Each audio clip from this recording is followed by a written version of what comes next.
encouraging word of the day. Today is Wednesday, June the 10th, and we're going to pick up here in Proverbs chapter 17. And what a word of wisdom that we can certainly use in our world today.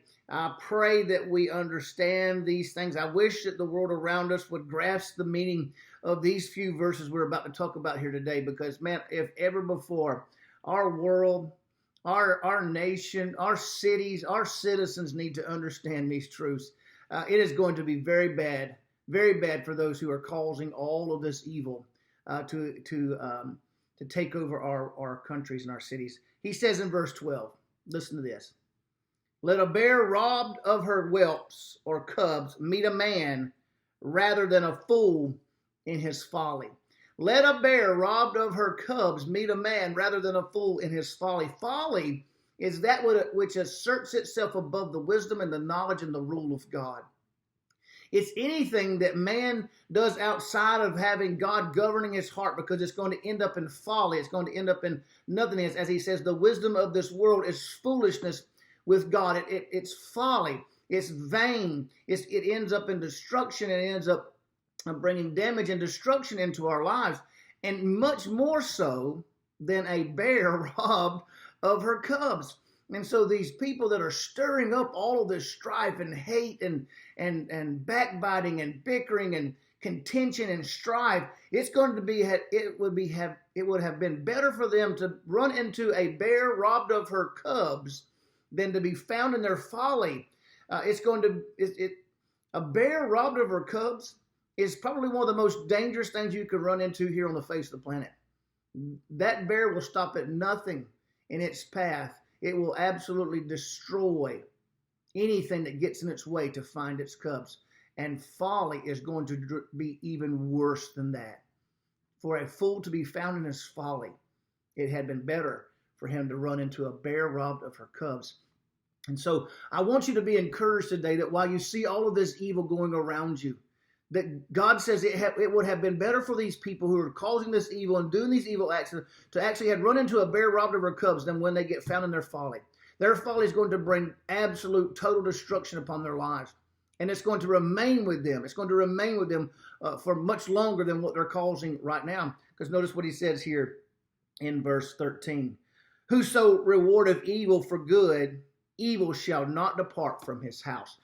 People want to know why we keep seeing this vicious cycle repeating itself over and over and over and over and over again. It's because these people are calling evil good. They're rewarding evil for good. And God says that will never pass under his sight without proper judgment. They're going to run into their folly, and they're going to come to absolute destruction, and evil will never depart from their house. They will never humble themselves and recognize that the offenses the offense that has been caused is the criminal activity before the act that we're now rioting over. The criminal activity, the breaking of God's law, the folly of a man living in his own ways. He says there's a way that seems right unto a man, but the end thereof is destruction.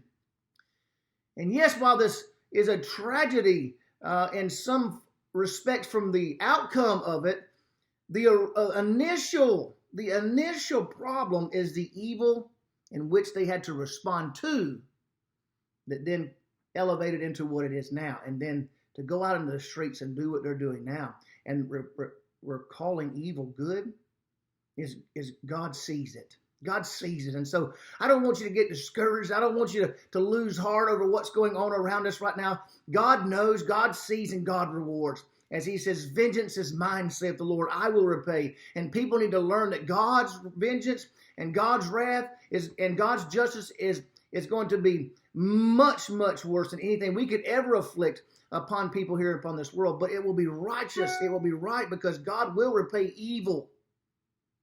God will repay evil, and it will be righteous when he repays. Righteous and right. It won't be in rioting and destruction. It will be right in righteousness.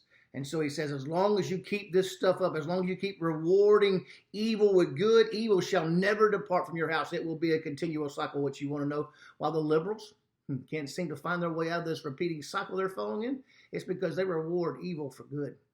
They reward evil for good. And it's never going to leave their house. It's never going to be away. And in verse 14, the beginning of strife is as one who letteth out water. Therefore, leave off contention before it be meddled with. And anytime you've ever seen floodwaters come, what happens to everything in its path? It just gets swept away. And those who meddle with strife and contention, wars and divisions, that is only going to sweep them away in their own folly and their own destruction.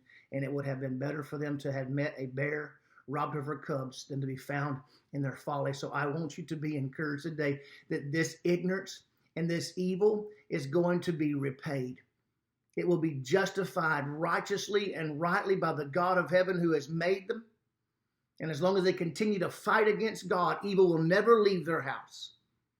But one day will leave evil forever. And so I pray today you go forth mighty in the name of your Lord and Savior Jesus Christ. And I pray that you are encouraged because God sees, God knows, and God will repay. Better for them to have been found by a bear robbed of her cubs than to be found in their folly, and they will be found.